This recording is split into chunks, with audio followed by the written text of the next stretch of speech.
మనము దేవుని కొరకు ఎదురు చూడవలసిన అవసరం ఉంది. ఎందుకంటే మనము జీవించవలసింది ఇక్కడ కాదు, మనం శాశ్వతంగా జీవించవలసింది, యుగకాలు దేవునితో కలిసి జీవించవలసింది, పరలోక రాజ్యంలో ఆయనతో కలిసి మనం జీవించాలి. కనుక మన జీవిత ప్రయాణంలో ఇప్పుడున్న పరిస్థితుల్లో ఇప్పుడున్న జీవిస్తున్న మనము, మరి ఊపిరి తీసుకున్న మనము, ఊపిరితో ఉన్న మనము, శ్వాస తీసుకున్న మనము దేవునితో కలిసి ఈ లోకంలో మనం జీవించినప్పుడు, మనము మరణించినప్పుడు తిరిగి మనము దేవునితో సదాకాలము అక్కడ నిలిచి ఉంటాము, జీవిస్తాననే విషయాన్ని మీరు గమనించండి.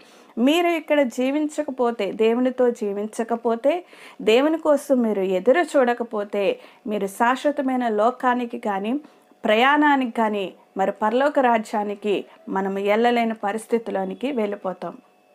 ఎప్పుడు చూసినా ఈ శరీర సంబంధమైనది, ఈ బాహ్య సంబంధమైన ఆరాటానికే మనం ఎదురు చూస్తున్నాం. కానీ దేవుని బిడ్డలారా, ఆత్మీయ సంబంధమైనది, ఆత్మీయ ఆరాటం అనేది మనము కలిగి ఉండాలి. మన ఆత్మ ఎప్పుడు కూడా ఆరిపోకూడదు. మన ఆత్మ ఎప్పుడు కూడా ఆరిపోయినట్లయితే మనం సక్సెస్ కాలేనట్టే.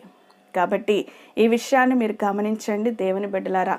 మన ప్రాణము, మన ఊపిరి దేవుని కొరకు ఎదురు చూడాలి.